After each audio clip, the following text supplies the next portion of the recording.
Hello and welcome back to Let's Play Jane's Fighters Anthology as we continue on with the reference material. So today we'll start off by going through... I think we did the B-50. Yeah, we did the B-52 already. So today we'll be doing the Bay Buccaneer.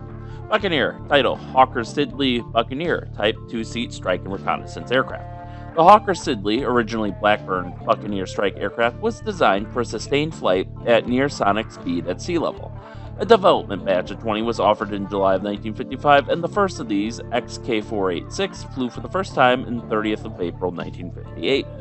Two versions were produced for the Royal Navy as follows: the Buccaneer S Mark I, initial production version with two Bristol Siddeley Gyron Jr. turbojet engines, first flew on 23rd January 1962, 40 built, in which several of the development aircraft were brought up to the 8 Mark I standard. Buccaneer S Mark II, developed version with two Rolls-Royce RB168 Spey turbofan engines, slightly extended wingtips compared to the S Mark I, and greatly increased performance and operational range. Prototype converted from a Mark I flew for the first time on 17th of May 1963, and the first production S Mark II flew on 6th of June 1964. 84 were built. In addition, the following land-based export version has been built: the Buccaneer S Mark 50, basically similar to the S Mark II, but fitted with a retractable Rolls-Royce Bristol BS605 twin-chamber rocket engine, 8,000 pounds thrust or 3,600 kilograms thrust for 30 seconds in the rear fuselage to boost takeoff performance from hot and high airfields. 16 delivered to South African Air Force beginning in January 1965. Landing gear: retractable tricycle type, Daughtry manufacturer, hydraulic retraction, main wheel inward into jet pipe nacelles, nose wheel rearward into front fuselage. Power plant: two 11,100 pound or 5,035 kilogram force Rolls-Royce RB168-1A Spey Mark 101 turbofan engines housed in nacelle on each side of fuselage. Standard internal fuel in 8 integral tanks in upper part of center fuselage, total capacity 1,560 imperial gallons, or 7,092 liters, with provision for cross-feed of all fuel to the other engine.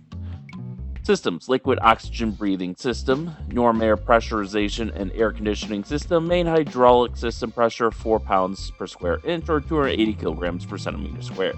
Secondary system for flying controls, pressure 3,000 pounds per square inch or 232 kilograms per centimeter squared.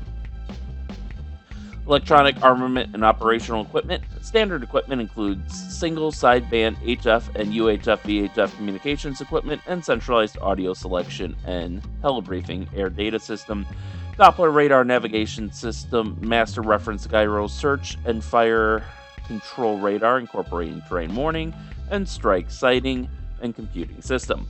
The rotating weapon bay door can carry 4 1,000-pound HE Mark 10 bombs, a 440 imperial gallon or 2,000-liter fuel tank, or a reconnaissance pack containing 1 vertical F-97 night camera and 6 F-95 day cameras, 3 vertical, 2 oblique, and 1 forward, with low or high altitude, 4-inch or 12-inch, 10cm, 30.5cm lenses.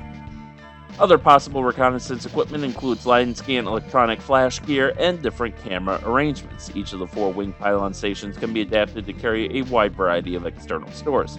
Typical loads for any one pylon include 1,000-pound HE Mark N1 or Mark 10 bomb, 2 500-pound or 540-pound bombs on tandem carriers, 1 18-tube 58mm rocket pod, 1 36-tube 2-inch rocket pod, 3-inch rockets, or an HSD Matra Martel air-to-surface missile. Dimensions: external wingspan 44 feet or 13.41 meters, wing aspect ratio 3.55, length overall 63 feet 5 inches or 19.33 meters, height overall 16 feet 3 inches or 4.95 meters. Areas: wings gross 514.7 square feet or 47.892 meters squared. Rudder 10.74 square feet or 1 meter squared. Weights: typical takeoff weights 46,000 pounds or 25,400 kilograms. Max takeoff weight 62,000 pounds or 28,123 kilograms.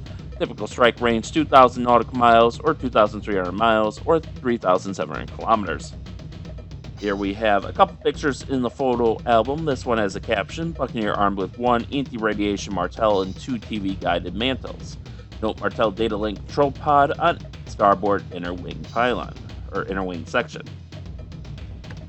And we have another one. Ooh, this one looks pretty good. Wish it was in color. But we have a Buccaneer in a tight turn. And then another Buccaneer in a gentle turn. Equipped with presumably some sort of anti-ship or strike missile. And here's a picture of the engine, which is actually shorter than I thought it would be. And here's the... Ooh, thought we were going to crash there for a second because it took a second to switch. Here's a 3D view. Notice the elongated rear section there after the nacelle, the engine nacelle pylons there, and the unique arrangement where they have the stabilizers up top, which kind of curious because I would think you could generate a little lift by having them down here so the exhaust washes over them. But it's possible that would introduce an upward moment at the rear of the aircraft, so it would always be trying to tilt down. And I wonder if that's why they're mounted up like they are like that. And we can see this one is fitted with a refueling probe as well, which they did not go to. I don't think they mentioned that in the details.